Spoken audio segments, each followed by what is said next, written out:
Hi everyone, this is Sri Lakshmi and welcome to I Plus Training Solutions.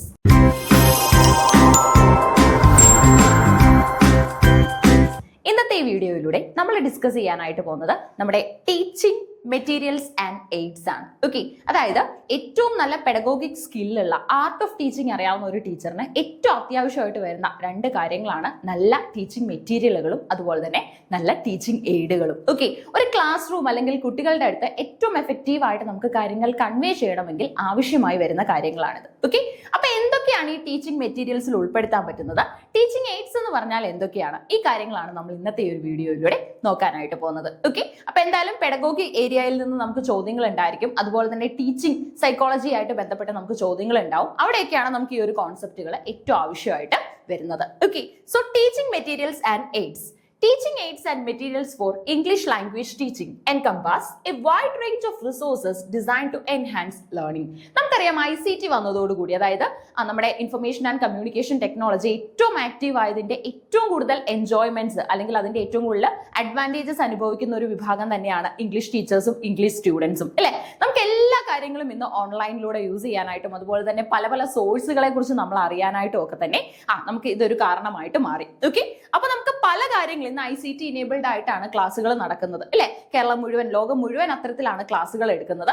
So അതുകൊണ്ട് തന്നെ നമുക്ക് ഏറ്റവും കൂടുതൽ ഇത് റിസോഴ്സ്ഫുൾ ആയിട്ട് ഉപയോഗിക്കാനായിട്ടും സാധിക്കും. ഓക്കെ, അപ്പൊ ഇന്നത്തെ ടീച്ചേഴ്സ് എന്ന് പറയുന്നത് ടെക്നോ പെഡഗോഗ്സ് ആണ്. അതായത് നേരത്തെയൊക്കെ ടീച്ചേഴ്സ് എന്ന് പറഞ്ഞു കഴിഞ്ഞാൽ അവർ പെഡഗോഗ് എന്നായിരുന്നു അറിയപ്പെടുന്നത്, കാരണം അവർക്ക് ആർട്ട് ഓഫ് ടീച്ചിങ് മാത്രം അറിഞ്ഞാൽ മതിയായിരുന്നു. പക്ഷെ ഇന്ന് നമ്മൾ ടീച്ചേഴ്സിനെ വിളിക്കുന്നത് ടെക്നോ പെഡഗോഗ് എന്നാണ് കേട്ടോ. ടെക്നോ പെഡഗോഗ് കാരണം മറ്റൊന്നുമല്ല, ഇന്ന് ക്ലാസ്സുകൾ അധ്യാപകർ എടുക്കുന്നത് ടെക്നോളജിയുടെയും കൂടെ സപ്പോർട്ടോട് കൂടിയാണ്. ഓക്കെ, അപ്പൊ നോക്കിക്കേ, these include traditional materials like books and flash cards. പഴയകാല ട്രഡീഷണൽ മെത്തേഡുകൾ നമുക്ക് ഉപയോഗിക്കാൻ പറ്റും.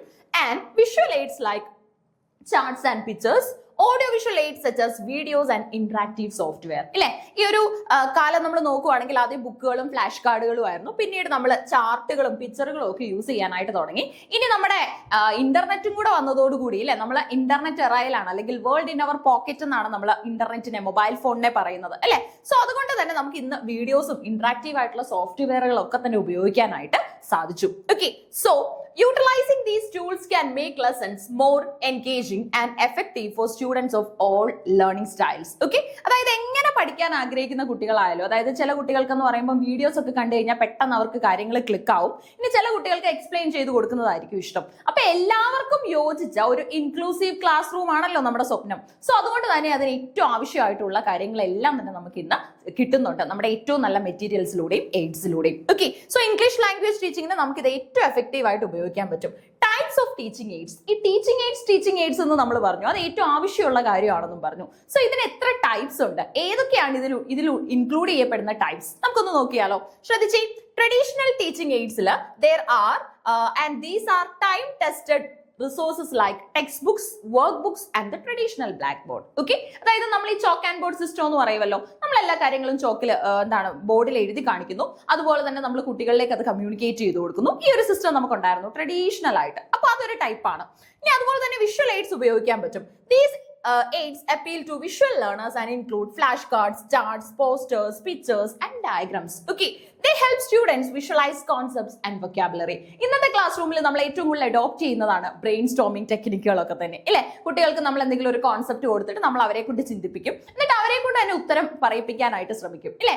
ടീച്ചേഴ്സ് ഒരു പരിധി വരെ പാസീവ് ആകുന്നത് നല്ലതാണ്, കാരണം മറ്റൊന്നുമല്ല, കുട്ടികൾ ആ സമയത്ത് വളരെ ആക്റ്റീവ് ആയിട്ട് നിന്നോളും. ഓക്കെ, ഒരു നല്ല പെഡഗോഗ് എന്ന് പറഞ്ഞു കഴിയുമ്പോൾ എന്ത് ചെയ്യണം, ആ കുട്ടികളുടെ നല്ലൊരു സപ്പോർട്ടർ ആയിരിക്കണം, ഇൻഫ്ലുവൻസർ ആയിരിക്കണം. ഓക്കെ, ഒരു നല്ല മോഡൽ ആയിട്ട് അല്ലെങ്കിൽ ഒരു നല്ല മെന്റർ ഗൈഡ് ആയിട്ടായിരിക്കണം ടീച്ചർ ക്ലാസ്സിൽ ആക്ട് ചെയ്യേണ്ടത്. ഓക്കെ, ഏറ്റവും കൂടുതൽ സ്പേസ് ആർക്ക് തന്നെ കൊടുക്കുക, കുട്ടികൾക്ക് തന്നെ കൊടുക്കുക. അപ്പൊ അവർ കൂടുതലായിട്ട് കമ്മ്യൂണിക്കേറ്റ് ചെയ്യാനായിട്ട് ശ്രമിക്കും. ഇംഗ്ലീഷിന്റെ കേസിൽ നമുക്ക് ഏറ്റവും എഫക്റ്റീവ് ആയിട്ട് അല്ലെങ്കിൽ ഏറ്റവും ആവശ്യമുള്ള ഒരു കാര്യം കൂടെയാണത്. ഓക്കെ, ആൻഡ് ഇനി നമുക്ക് ഓഡിയോ എയ്ഡ്സ് ഉണ്ട്. Audio AIDS such as recordings of songs, dialogues and pronunciation guides are crucial for developing listening skills and pronunciation. ഇന്ന് നമ്മൾ ക്ലാസ് റൂമുകളിൽ ചെയ്യുന്നത് പോലെ തന്നെ അല്ലെ, നമുക്കിപ്പോൾ ഒരു പോം പഠിപ്പിക്കണമെങ്കിൽ നമ്മൾ എന്ത് ചെയ്യും, ആ പോം ചിലപ്പോൾ അതിന്റെ ഓതറിന്റെ തന്നെ വേർഷൻ നമുക്ക് കിട്ടും, അല്ലെങ്കിൽ അല്ലാത്തുള്ള വേർഷൻസ് നമുക്ക് കിട്ടും. അപ്പൊ അത് ക്ലാസ്സിൽ ഒന്ന് പ്ലേ ചെയ്ത് കൊടുക്കുന്നു. അങ്ങനെയുള്ള രീതികളിലൊക്കെ തന്നെ നമുക്ക് ഏറ്റവും എഫക്റ്റീവ് ആയിട്ട് പഠിപ്പിക്കാൻ പറ്റും. പിന്നെ അതുപോലെ തന്നെ തീരെ ചെറിയ കുട്ടികളാണെങ്കിൽ സജസ്റ്റോപീഡിയ പോലെയുള്ള മെത്തേഡുകളൊക്കെ നമുക്ക് ഉപയോഗിക്കാം അല്ലെ. അതായത് ക്ലാസ് റൂമിന്റെ ബാക്ക്ഗ്രൗണ്ടിലായിട്ട് നമ്മൾ ഒരു ചെറിയ ബ്രാക്ക് മ്യൂസിക് പ്ലേ ചെയ്യുന്നുണ്ടാവും, ഒരു ബാക്ക്ഗ്രൗണ്ട് മ്യൂസിക് ഉണ്ടായിരിക്കും, അതിന്റെ അകമ്പടിയോടുകൂടി തന്നെ ആയിരിക്കും കുട്ടികൾ പഠിക്കുന്നത് അല്ലെ. സോ അതുകൊണ്ട് തന്നെ കുട്ടികളുടെ ഒരു ആക്റ്റീവ് ആയിട്ടുള്ള അല്ലെങ്കിൽ അറ്റൻഷൻ സ്പാൻ കൂടുമെന്നാണ് പറയുന്നത്. അതായത് നോർമലി ഇപ്പൊ സൈക്കോളജിസ്റ്റുകൾ പറയുന്നത് 20 മിനിറ്റ് ആണ് നമ്മുടെ അറ്റൻഷൻ സ്പാൻ എന്നാണ് അല്ലെ. ഏറ്റവും നല്ലപോലെ നമുക്ക് ക്ലാസ് ശ്രദ്ധിക്കാനായിട്ട് സാധിക്കുന്ന ഒരു 20 മിനിറ്റ് ആണ്. അത് കഴിഞ്ഞാൽ ഏതൊരു കുട്ടിയുടെ അറ്റൻഷൻ സ്പാൻ പതിയെ ഡീവിയേറ്റ് ചെയ്യാനായിട്ട് തുടങ്ങും, അല്ലെങ്കിൽ പതിയെ ശ്രദ്ധ പല വഴികളിലേക്ക് പോകാനായിട്ട് തുടങ്ങും. അപ്പൊ ആ സമയത്ത് നമുക്ക് കുട്ടികളുടെ ശ്രദ്ധ തിരിച്ചു പിടിക്കാനായിട്ട് അല്ലെങ്കിൽ ക്ലാസ് ഏറ്റവും ആക്റ്റീവ് ആക്കാനായിട്ട്, ഇപ്പൊ നമുക്ക് 40-45 മിനിറ്റ് ഒക്കെ ആയിരിക്കുമല്ലോ ക്ലാസ് വരുന്നത്. സോ സമയത്ത് അത് ഏറ്റവും ആക്റ്റീവ് ആക്കാനായിട്ട് നമുക്ക് പലതരത്തിലുള്ള ടെക്നിക്കുകൾ ഉപയോഗിക്കാനായിട്ട് സാധിക്കും കുട്ടികളുടെ ശ്രദ്ധ നേടിയെടുക്കാനായിട്ട്.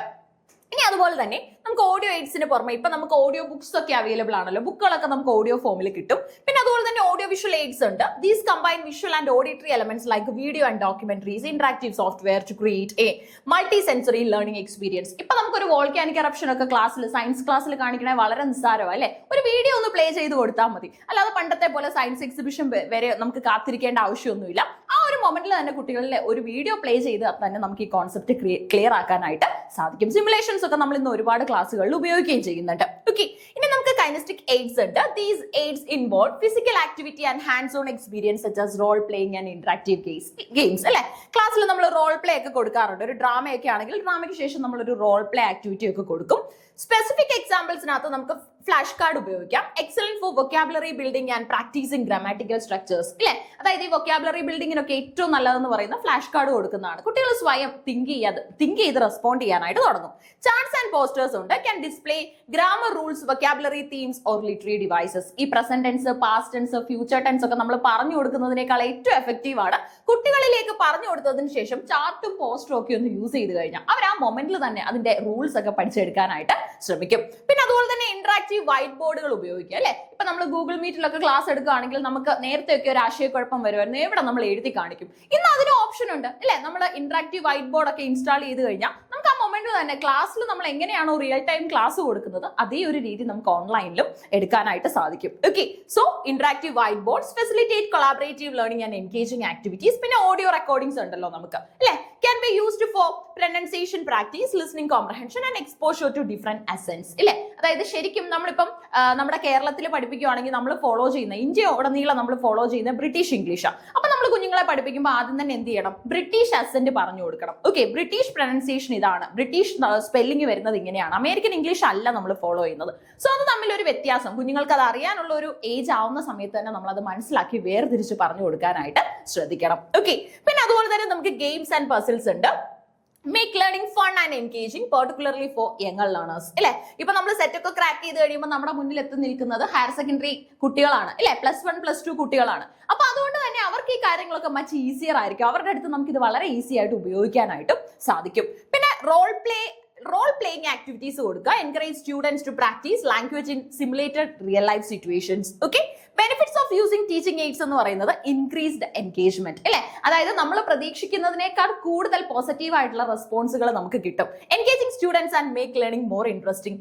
Improved understanding, help students grasp complex concepts more easily. Okay, പഠിക്കാൻ പറ്റാത്ത പ്രയാസമുള്ള ടോപ്പിക് ആണെന്ന് പറഞ്ഞവർ മാറ്റി വെച്ചിരിക്കുന്ന കാര്യങ്ങൾ നമുക്ക് വളരെ ഈസി ആയിട്ട് ഈ വീഡിയോയുടെയും ഓഡിയോയുടെയും ഒക്കെ സപ്പോർട്ടോട് കൂടി അങ്ങ് പറഞ്ഞ് മനസ്സിലാക്കാനായിട്ട് സാധിക്കും. പിന്നെ അതുപോലെ തന്നെ cater to different learning styles, provide options for visual, auditory and kinesthetic learners ഇല്ലേ. നമ്മുടെ മുമ്പിലുള്ള കുട്ടികൾ എന്ന് പറയുന്നത് ഒരു ഡിഫറെന്റ് ഇല്ലേ. അതായത് നമ്മുടെ മുന്നിൽ ഇപ്പൊ 40 കുട്ടികളാണ് ഒരു ക്ലാസ്സിലുള്ളതെങ്കിൽ 40 പേരും 40 ഐഡന്റിറ്റി 40 രീതിയിൽ ചിന്തിക്കുന്നവരുമാണ് ഇല്ലേ. അപ്പൊ ഈ മുന്നിൽ എത്തി നിൽക്കുന്ന ടീച്ചറിന്റെ റെസ്പോൺസിബിലിറ്റി എന്താണ്, ഇവരെ ഒക്കെ കോർഡിനേറ്റ് ചെയ്തിട്ട് ടീച്ചർക്ക് ഒരു രീതിയിലേ പഠിപ്പിക്കാൻ സാധിക്കും. അപ്പൊ 40 പേർക്കും അത് ഉൾക്കൊള്ളാനായിട്ട് സാധിക്കണം. ആ ഒരു രീതിയിലേക്ക് ക്ലാസ്സുകൾ മാറ്റാൻ സാധിക്കണം. ഓക്കെ, ഇനി enhance retention, make learning more memorable and long lasting, promote active participation, encourage students to practise actively in the learning process. കുട്ടികൾ ആക്റ്റീവായിട്ട് ക്ലാസ്സിൽ എല്ലാ ഡിസ്കഷൻസിലും പങ്കെടുക്കുന്നു. ഓക്കെ, അപ്പൊ ഇതൊക്കെയാണ് നമുക്ക് നല്ല ടീച്ചിങ് എയ്ഡ്സുകളും നല്ല ടീച്ചിങ് മെത്തേഡുകളും മെറ്റീരിയലുകളും കയ്യിലുണ്ടെങ്കിൽ കിട്ടാനായിട്ട് പോകുന്ന ഒരു പോസിറ്റീവ് റെസ്പോൺസ് എന്ന് പറയുന്നത്. ഓക്കെ, അപ്പൊ ഈ ഏരിയയിൽ നിന്ന് നമ്മൾ പ്രതീക്ഷിക്കുന്നത് ആപ്ലിക്കേഷൻ ലെവൽ പ്രാക്ടിക്കൽ ആയിട്ടുള്ള ക്വസ്റ്റ്യൻസ് ആണ്, അല്ലാതെ സ്റ്റേറ്റ്മെന്റുകളൊന്നും അല്ല നമുക്ക് ചോദിക്കുന്നത്. പ്രാക്ടിക്കൽ ആപ്ലിക്കേഷൻ ആ സമയത്ത് ചിന്തിച്ച് എഴുതാനായിട്ടുള്ള കോൺസെപ്റ്റുകളാണ് ചോദ്യമായിട്ട് വരുന്നത്. ഓക്കെ, അപ്പൊ കൃത്യമായിട്ട് ഇതൊന്ന് പഠിച്ചു വെക്കുക. നമുക്ക് ഷുവർ ആയിട്ട് ക്വസ്റ്റ്യൻ വരുന്ന ഒരു ഏരിയ ആണ്. Thank you.